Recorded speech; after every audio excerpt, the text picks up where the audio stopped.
Cura-te ou te devoro, lua cheia em Capricórnio, por Kátia Vivas. Olá amigos, amigas, como estão todos? Meu nome é Kátia Vivas, astróloga e taróloga. Hoje nós estamos aqui para falar da lua cheia, agora do dia 13 de julho, né? Essa lua cheia, ela é uma lua muito interessante, é uma lua extremamente potente e curadora. Eu ouso dizer que talvez, quando eu falei sobre a lua nova, e quando eu tenho falado também sobre a questão das cartas da semana, a gente está num momento desafiador.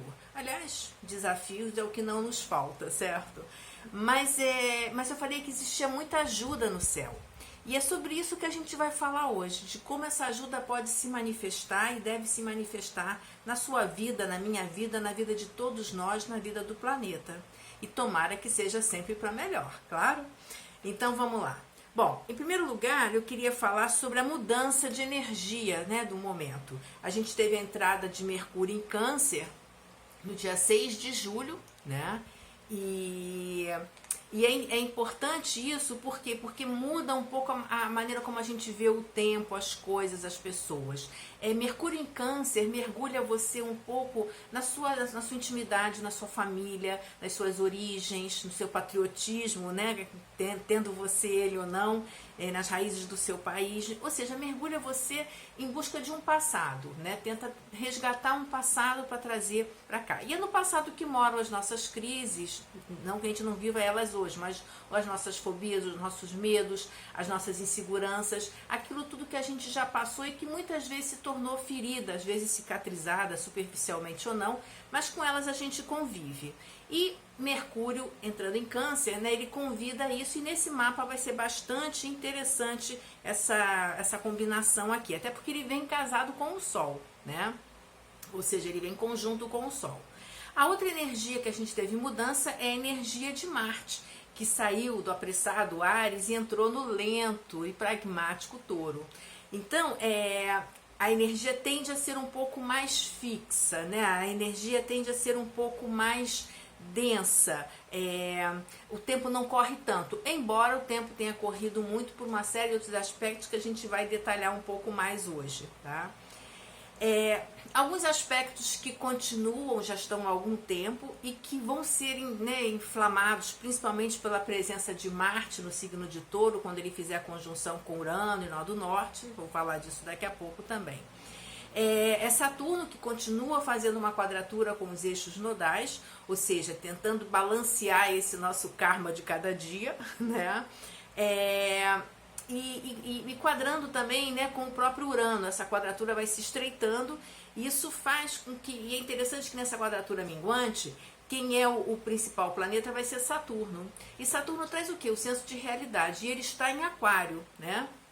Então, o Saturno em Aquário, nessa proposição, nessa quadratura com Touro, ele traz a gente encarar as coisas com mais realismo, mas não só eu, você, separadamente, mas coletivamente. Ou seja, o que nós estamos realmente fazendo, né, para resolver as questões, seja do planeta, da vida na Terra, da nossa própria vida pessoal. Tá? E lembrando sempre que Saturno e Capricórnio são signos de responsabilidade, de assunção de responsabilidade, a gente assumir nossas responsabilidades, nós tornarmos o nosso pai.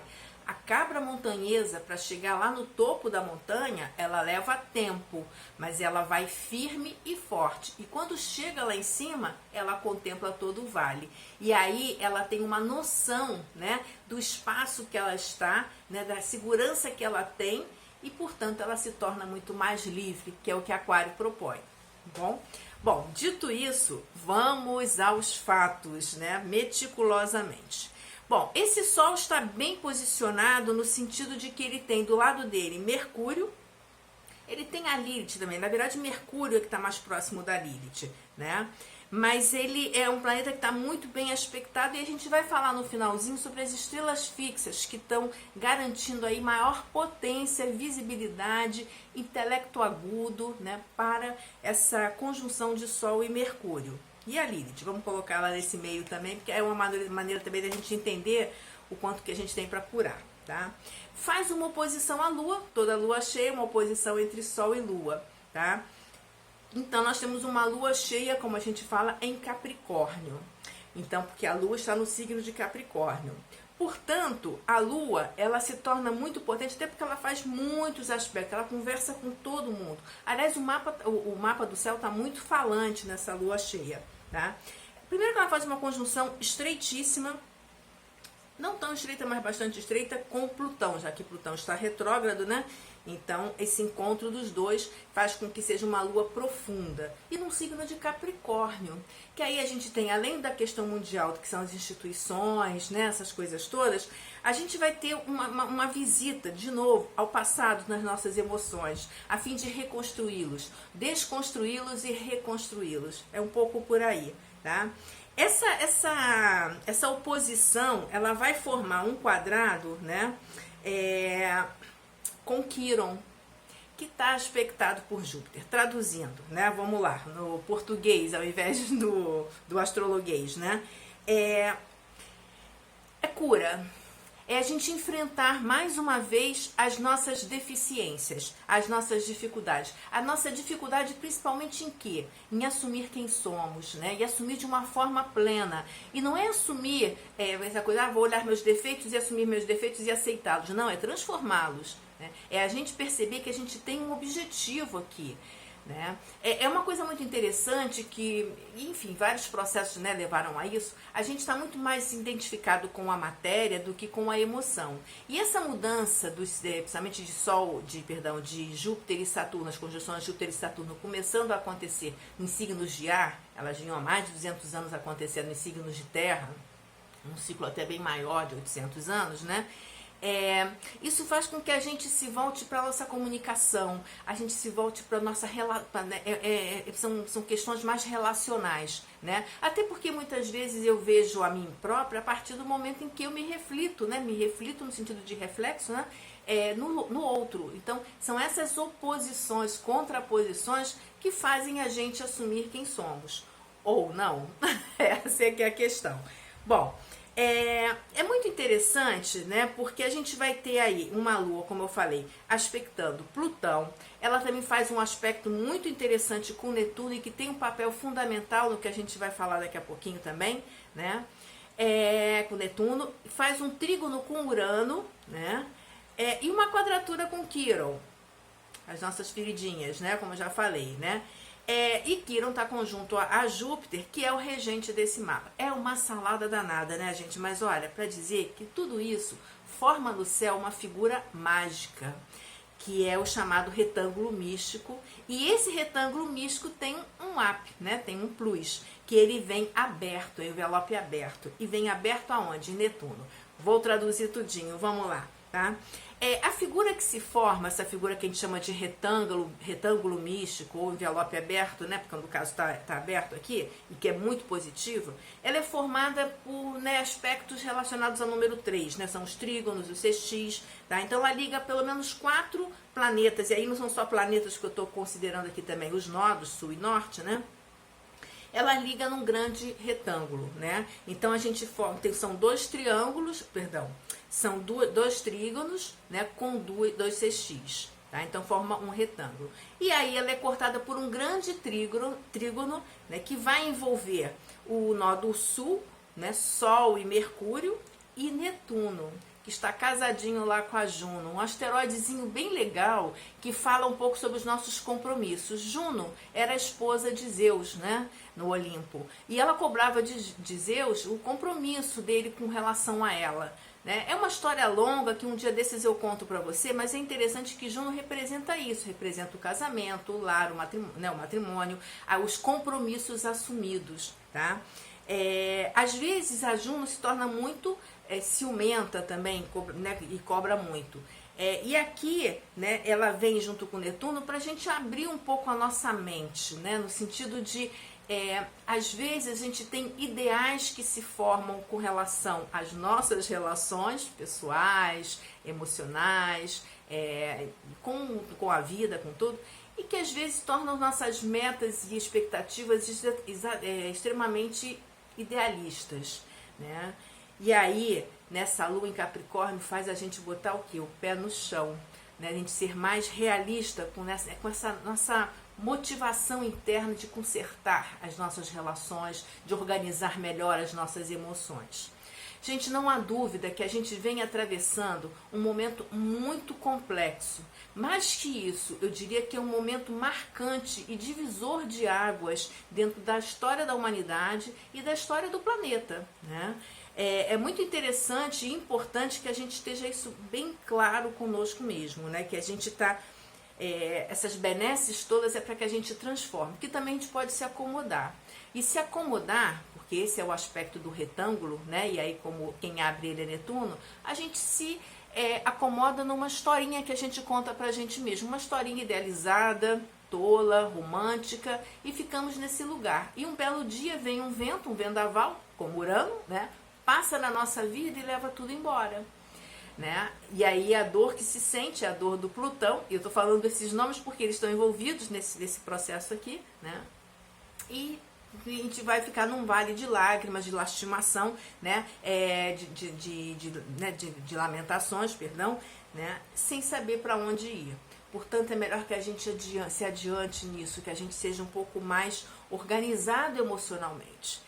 Tudo faz com que a gente realmente... e aí vem, né, o pessoal fala das crises das democracias, dessas questões todas. Na verdade, o que os planetas, né, essa dança astrológica faz é dar a gente a oportunidade de nos tornarmos independentes, inteiros. Isso não quer dizer que a gente exclua o outro da nossa vida, muito pelo contrário, mas criar relações mais iguais, né? Sem sobrepor ou subpor, né? Vamos dizer assim, ou estar abaixo. Relações equilibradas. É isso que a gente tem nesse momento, tá? E é muito interessante porque esse senso de responsabilidade vem justamente nesse processo aqui, representado pelo Saturno, que está no meio do ponto entre a Lua e Plutão, né? E o Netuno, que faz a abertura desse envelope, tá? E aí traz a realidade para a gente, quer dizer, vamos ser mais responsáveis, mais realistas, traduzirmos as nossas ações em concretudes, né, em que a gente envolva mais pessoas nisso, né? Eu acredito que a gente, ao longo do tempo todo, como eu estava falando a princípio, né, a gente foi se esquecendo do nosso papel social na sociedade, do nosso papel espiritual, né? Com relação espiritual, que eu digo, não é religioso, porque é interessante que as estrelas fixas que vão corroborar tudo que eu estou falando aqui, né, Castor, né, ou Castor, né, que está conjunta com o Sol. E Castor tem uma visão aguda, né? Ele traz uma distinção com relação ao nosso intelecto, que faz com que a gente seja perspicaz, né? E aí Sol e Mercúrio juntos, né, acudidos por essa estrela fixa, né, que é Castor, vai fazer com que a gente pense mais profundamente nas coisas, que a gente tenha uma visão clara, né, que a gente consiga decifrar as questões, tá? Isso é muito interessante. E é importante, por quê? Porque também essa estrela está associada àquelas, como se diz, aquelas revoluções também, ou seja, a gente tem tudo para dar certo e de repente, plum, vira tudo de cabeça para baixo. Né? Então ela pode ser também uma estrela muito perniciosa e muito violenta, né? Criando problemas sérios para a gente se a gente não presta atenção nesse lado positivo dela. Então vai emprestar a esse Sol e Mercúrio uma clarividência muito grande, uma clarividência no sentido de estar claro, tá? Bastante claro. Além disso, a gente vai ter, né, associado a Lilith, que também está muito pertinho do Sol e de Mercúrio, a gente vai ter duas estrelas fixas, Sírius e Canopus, né? Essas duas estrelas, somente a Sírius, né? Ela é a estrela mais brilhante que existe sobre nós aqui, próximos de nós do Sistema Solar, né? Ela muitas vezes é traduzida como a verdadeira tocha, ela ilumina, né? Ela transmuta as coisas também, ela transmuta o ordinário em uma coisa especial. É interessante que normalmente associado a isso, o que a gente vê? Que são pequenas ações, coisas, né, minúsculas, microscópicas até, que podem assumir grandes transformações. Por isso que eu digo que a mudança do mundo, ela começa em você, em mim, em cada um de nós, em almas que precisam se modificar, transmutar, para depois sim, né, esse mundo inteiro se transmutar e se elevar. Né? É um processo longo, eu sei disso, mas esse momento é crucial, porque aqui está posto o seguinte: o que nós queremos? Continuar do jeito que estamos, destruindo o planeta, né? Cada vez mais a gente vai vendo uma desigualdade social, econômica, educacional enorme no planeta, uma dissociação mesmo, que existe uma casta e o resto, né? Ou não, ou a gente quer transformar tudo isso, e para que nós, que somos cidadãos, que somos, né, povoamos essa terra e queremos continuar nela, tome realmente as rédeas do poder na nossa mão. A outra estrela que eu falei para vocês, né? Então, por exemplo, como eu estava falando, o Sírius é uma estrela que, né, vai trazer um aspecto carismático muito forte, né? Em que a gente possa transformar as nossas atitudes, vendo que nossas pequenas ações podem transformar grandes, né, tem grandes consequências, né? Ela é uma estrela que fala muito sobre os protetores, os curadores e os guardiões. Quer dizer, a proteção está toda aí, gente, tá? O nosso sol está, não, o nosso céu está extremamente benevolente, tá?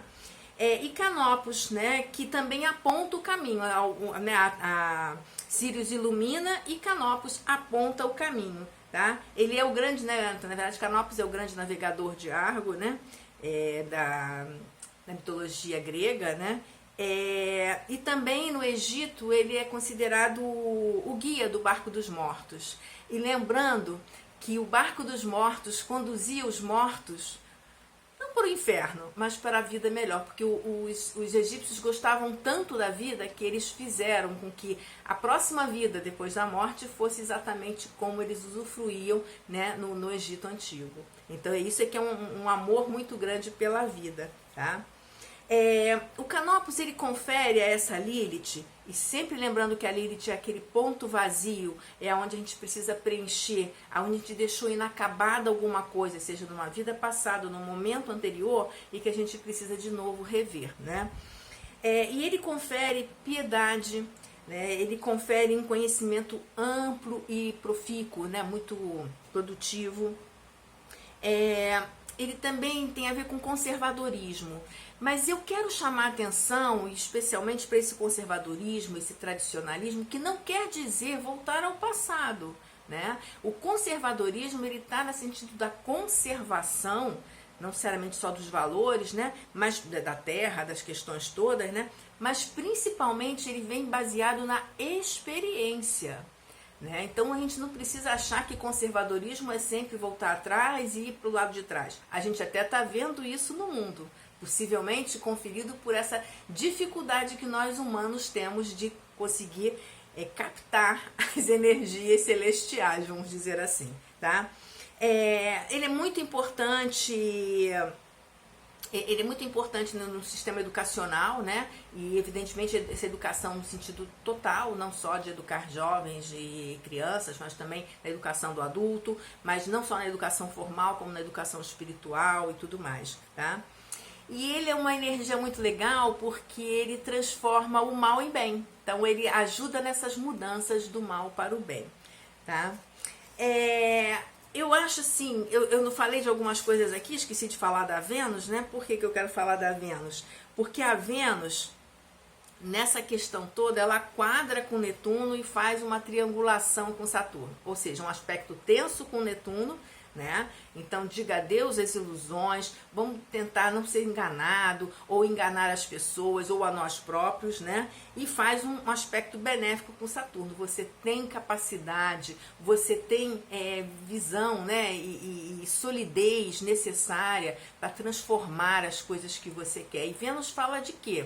Fala de relações, né? Amor principalmente, e Netuno também, mas então olhar esse amor, né, não de uma forma tão evasiva, tão diluída, tão, como eu vou dizer, tão ilusionada, né, tão iludida, melhor dizendo, né, e termos, fazer esse amor de uma forma mais prática, né, de a gente poder apostar nos sentimentos e construir alguma coisa a partir daí.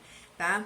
Ser responsável pelas nossas relações, ser responsável pela nossa amorosidade e também com o nosso dinheiro, tá? A gente está vendo aí uma série de questões, né? Um benefício enorme sendo derrubado dos píncaros dos governos, aí no governo do Brasil especialmente, em cima dos mais pobres, mas será que é isso mesmo? Lembra das cartas da semana? Vamos levantar o véu da sacerdotisa e olhar um pouco mais profundamente, tá? Bem, o que eu mais posso falar aqui? Bom, poderia ficar aqui o dia todo com vocês, mas olha só, o que eu queria falar disso aqui, tudo que a gente está falando hoje, né, é que quando Urano encontrar Marte, os dois entrarem no nó do norte, a gente vai estar abrindo, rasgando, um véu, as coisas vão cair como realidade na nossa... É como se a gente tivesse um clarão, né, de enxergar as coisas como elas realmente são, né? É um despertar. E esse despertar pode ser poderoso, né? Pode ser transformador, como o Fênix, é transformar a gente, né? Como ele também pode ser bastante violento, porque essa expectação, ela traz fatos, né? Com tudo que passa no nó do norte, cria consistência, ainda mais em Touro, né? Então, cria forma.